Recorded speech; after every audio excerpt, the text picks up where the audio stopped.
Gary DePaul with Unlabeled Leadership. Welcome to episode 33, Ed Muzio Upgrades Managerial Teams. Welcome also to listeners from Central Luzon and Metro Manila in the Philippines. With that, let's get started. Life would be easy if all we had to do was come up with a plan and execute to it. In management, you come up with a plan and you tell other people to execute to it. Unfortunately, the reality is there's a lot of change and a lot of stuff that happens that just gets in the way. In management, you have to decide how to deal with problems. And when do you deviate from the plan? When do you come up with a new plan? How does the plan evolve in the first place? These aren't simple things. They're very complex, and that's why you need people like Ed Muzio.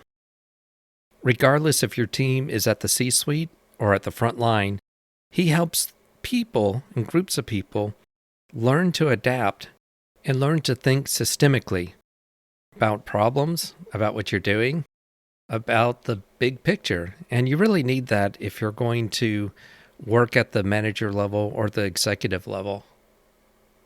By the way, look at the Unlabeled Leadership logo, where you see a bunch of books and a bottle that had the label torn off.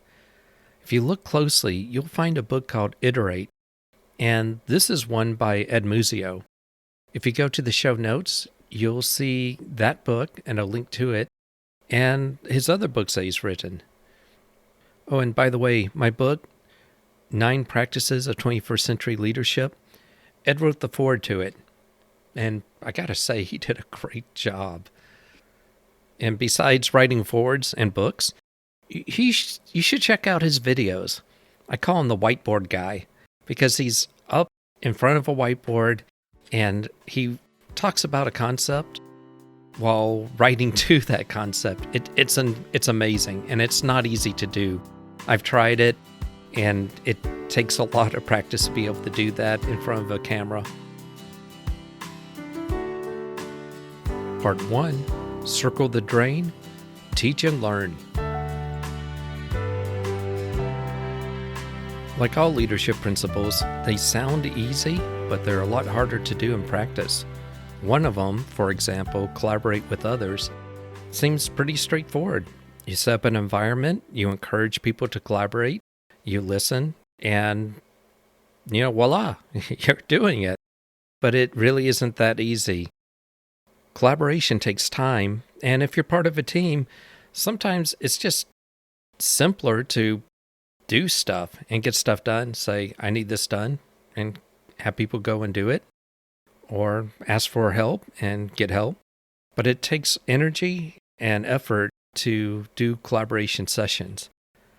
So the question becomes, how do you collaborate with other people? How do you encourage other people to collaborate?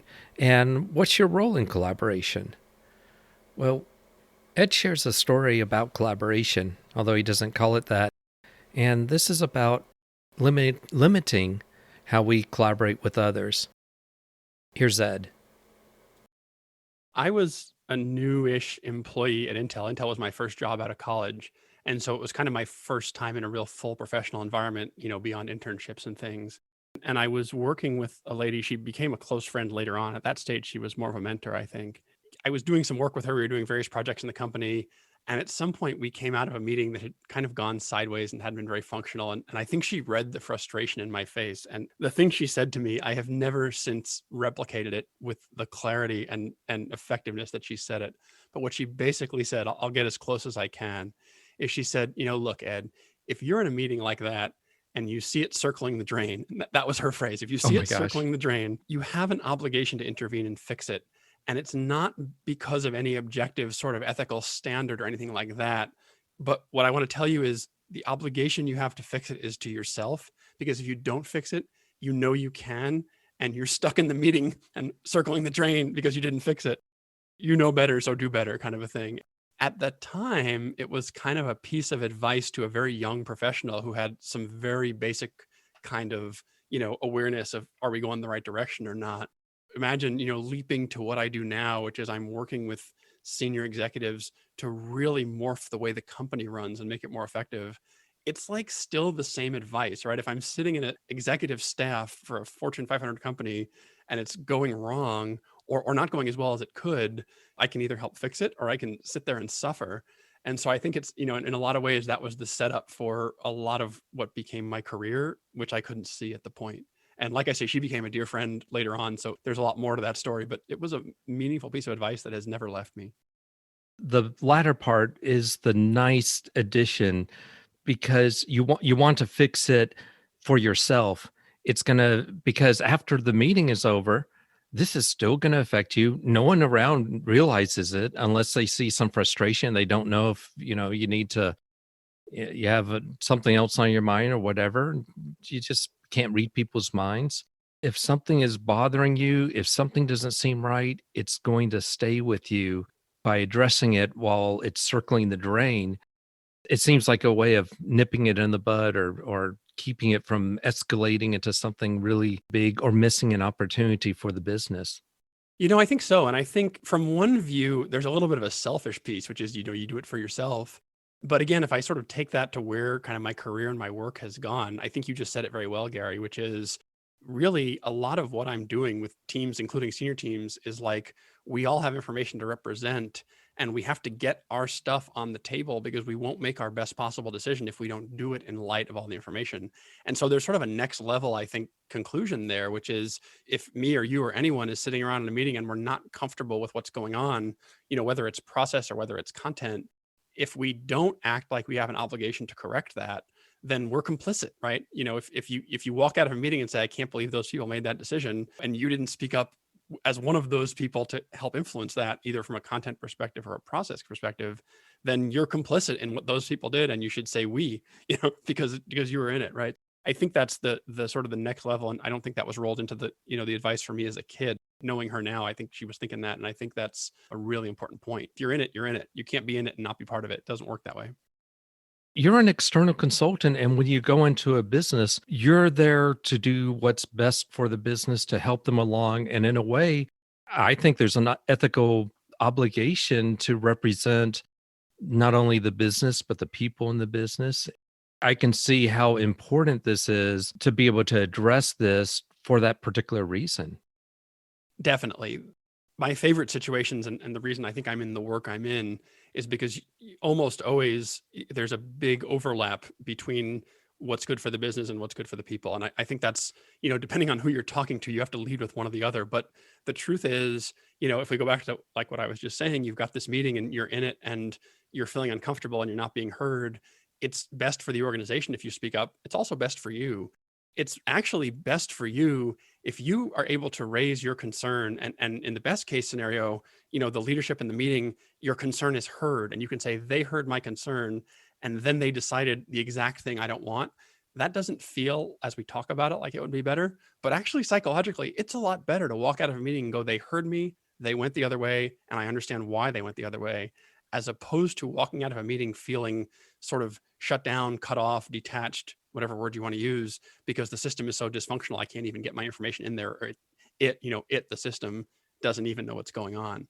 So it is better. It is better to get, the answer you don't want than it is not to raise the issue in most cases, for job satisfaction, as well as for systemic information transfer, if you will. Switch it around. Instead of being the person that's feeling uncomfortable or frustrated, you're the person on the end making the decisions. It says so much about you when you recognize that there's a voice that's not being heard, being able to say, I value what you have to say. If this does not work for you, say it. Then you reinforce that by, allowing them to have their voice and respecting that. For sure. One of the key elements of the decision process that I'm teaching and using and intervening culturally with organizations is what I call a teach and learn process, which is when you're in the phase of the decision where the decider has not yet decided what you want, if you're the decider, is to take a teach and learn approach, which is don't try and convince me, teach me what you know. And so what that does for the decider is it puts them in a mode of being able to say, okay, you've taught me this fact, or you've taught me that this is upsetting to you, or you've taught me that you really don't think this should go that way. Am I getting it? Is there something else I haven't gotten yet? And really make that person feel heard. And again, this is, feeling heard is a positive thing in its own right. It makes the person feel good. You can also take it as information movement. That's how you get the best information. Once that person can report feeling heard, they have provided all their information and you've gotten it at least as best as they can tell. And so that means you're more informed. And so if you're the decider, what you want to be is as informed as you can so you can make the best decision you can. And that starts with teaching and learning. It does not start with, let's see where everybody is, convince me the other way, or let's take a poll. All of that goes to politicking, goes to other group problems. But teach and learn stays on information, and it stays on listening, and it stays on best equipping the decider to make the decision while it's equipping the people to realize they were heard, because they were. I love it. Teach, learn, and grow. There you go. Part 2, being strategic as a tactic. Being an executive is hard work. It's challenging. As I said in the introduction, if you're an executive and all you had to do was come up with a plan and then have others execute to it, your life would be easy. But there's constant change. Even growth, there's a lot of change and there's a lot of pain with growth. So how do you deal with that? How do you adapt? How do you look at it systemically? Well, Ed talks about a group that he's helped and some patterns he's seen with executives and how they handle change. Here's Ed. So this is sort of a combination of a couple of people, but it's a pattern I've seen among senior executives. I'm thinking of a couple in particular, and I think it really has helped me to sort of think through an effective behavior at that level. So I'll share it with you, see what you think. Okay. Here's the situation. You've got a person, a CEO, a president, a founder running a company. It's kind of a late stage startup. It's got a couple hundred employees, maybe. It's got reasonably good funding. It's in a big growth mode. And you've got an executive team, of let's say 5 to 10 people, really smart people. They've been there, since it was smaller. They're taking this thing in a good direction. They've had success. Then you've got these other sort of looming things of, investors in the next market, whatever's going to happen there. And maybe going public, or maybe, the next round of funding, or maybe the first product release, or, there's all these sort of other moving parts. This person, this executive, is running this meeting full of strong-willed, smart people, and they're pedaling harder and harder and harder, and they're going faster and faster and faster. It's just getting more challenging. And I think there's a real temptation I've seen it go this way too, to just pedal harder, to ask for more, to do more, to add another person.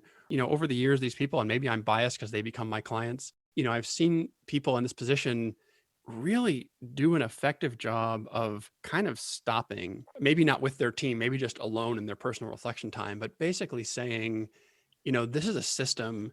My job is not to do the work or to get the work done this way.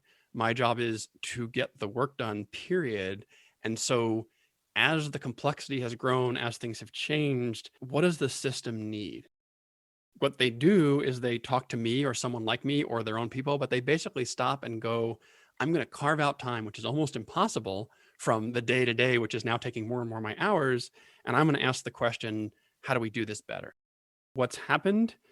The ones I'm thinking of, they engaged with me, they engaged with somebody else, they looked at systems internally, all of the above, and it really makes a difference. So, a couple of examples I can name. One of them, within a month, the staff had gone from kind of arguing and debating and looking at things that were scheduled to happen over the next, let's say, 4 to 8 weeks, to arguing and focusing and debating on things that were scheduled to happen, let's say, over the next 12 to 18 months, right? So they started really pushing down the day-to-day and really getting themselves to look further out, because they realized, oh, if we don't look out there, nobody looks out there.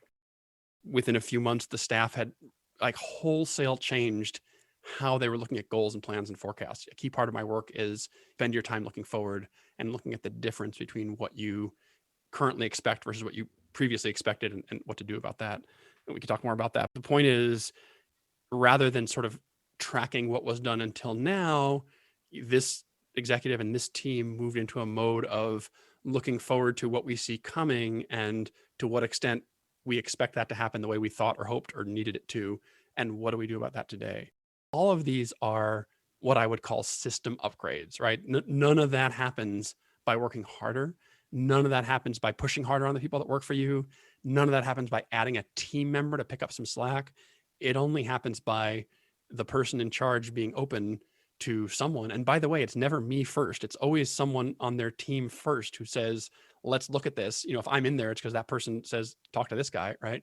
It's a way that they say, the system needs help. The system is different than the work. The system is different than the people, and it needs help. And I think that I would wager that is a key behavior of successful executives, because if you don't do that and you go too far down the line of work harder, it just gets progressively more difficult to step back. And certainly we all know stories of groups that weren't able to step back and that kind of, imploded, or there's a big sort of a fallback for a while till they regroup. And the way to avoid that, I think, is to catch it earlier. The first thing that came to my mind, especially with the first story, is the shift from being tactical to being more strategic, and to think about the whole system. Like you were saying, your system upgrades, start thinking about that instead of necessarily the details of the people and who are doing the job. I think it's easy to say, and I think it's right. You're absolutely right, right? Like, be less tactical, be more strategic. And I don't think anyone in any executive position has not been either told that and or told people that. I think it's not always so easy to do. And I think the idea of separating even the quote unquote tactical that we're doing, our tactics are to look further forward. So it's not that we're going to go off and have a one-day offsite and sort of ponder the future. It's that on a regular basis, we are looking this far forward. I think that's one of the key values that I add, probably as an outside person, but one of the key things that makes a successful team successful, because they entrench it into their daily work. So it's almost like you're saying it right, be strategic, but it's like be strategic all day, every day as a tactic, instead of take a day off and be strategic. I had a client that is this within the Fortune 100, where the executives said that they were being strategic, said they were doing that, but they were being tactical. And then this phrase came up, well, we may not be tactical or strategic. Hey, we're stratactical. Somewhere in between. The people in the executive grew up in the company where they were all about operations, doing the day to day, getting things done. And it was so hard to make that shift. But what I'm hearing you saying is that you need to find some time to integrate this into how your outlook, into all your actions, in having some reflection time to be able to do that, make that time. Absolutely. One of the reasons I get to have a job is because I know how to help groups do that while they're working, as opposed to, with several days off, because it's hard to do it with several days off. But I think I love the stratactical idea where it's like, wait, what does it mean? You can get really lost in language in this work. And actually, if you know anything about like Lean Six Sigma, you know that they borrowed a bunch of language from another language like Muda and, those kind of things, because language is such a challenge. And I have the same problem where it's like, if I talk about anything, have a dashboard or make decisions or group decisions or whatever, like all of the terms are burdened. And so that strategic versus tactical, it's so burdened, that you can argue over what the words mean. And what I found, and part of sort of my secret sauce for getting it to happen, is I really just want to talk about the behaviors that are going on, because we know which behaviors sort of lead to the right kind of focus. And we don't know how to talk about being more strategic in a way that is helpful, but we do know how to look at what's going on in your meeting. How do you make decisions? What kind of data are you looking at? How clear are the goals? How do the linkage works between the different part of the organization? That to me is the place I can help. But you're absolutely right. Where we land is, yes, more strategic. And if you ask any of those people, at the back end, they'd say we got a lot more strategic. Yeah, at the beginning of this, the way you described it was just a way of demystifying this strategy, tactic, jargon. You just nicely stated it in simple behavioral terms, and that, you need to shift from looking at the people, how can you get them to pedal faster? Instead, look at what's going on and how can you make a better pedal so we don't have to pedal faster, or we can move faster without pedaling harder. Right. Yeah. The behavior conversation is always easier, and the sort of philosophy conversation is always more interesting. But the behavior conversation, in my experience, is what gets you to results, because otherwise you get hung up in sort of dueling philosophies, which is interesting. And I've gotten caught up myself many times in those conversations, but they don't really move the needle the way behavioral sort of cultural pattern adjustment moves the needle. And that's what the work is. Part 3, the status game versus future focused. If you're part of a team, most likely you have team meetings. Sometimes these are every week, every other week, but you get together. Why? Why do you get together? Is it to update everyone on what's going on with the business? Is it to talk about some new directions or new directives for the team? Well, Ed has some thoughts about what you do at team meetings, and he challenges you to really think about the purpose of your meetings. Again, here's Ed. If you're a person who runs a team, especially a team of other managers or a more senior team, but really any team, get away from the game of narrative updates in your regular meetings, your staff meetings, your team meetings, whatever. A narrative update is I'm going to come in and show you some slides about what I'm doing, right? And it's a lot of status and it's a lot of what's already happened. And move your format, move your agenda, move your focus, whatever you want to call it, to discussions about recommendations for something we can do today to impact what we see coming in the future. So if someone, instead of me coming in and making a 10-slide presentation about what I'm doing right now, give me 3 minutes to say the biggest variance I see in the future is between this thing we want to happen and here's how I see it going, and here's what I recommend we do. Because then you'll be spending your time listening to each other, talking to each other, making coordinated decisions, because that's why you have a team in the first place, and spending less time sort of opining about the future and sort of trying to look interested when somebody else is talking through probably more detail than you need about what they're doing, or trying to sort of poke holes in it, or all the sort of weird stuff that happens in that kind of statusing game that goes on in so many meetings.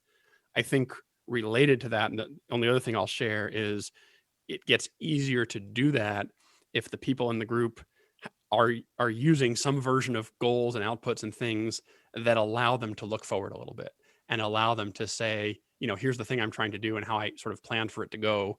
And here now is what I'm seeing differently. So if people are blind to that, it's harder to do.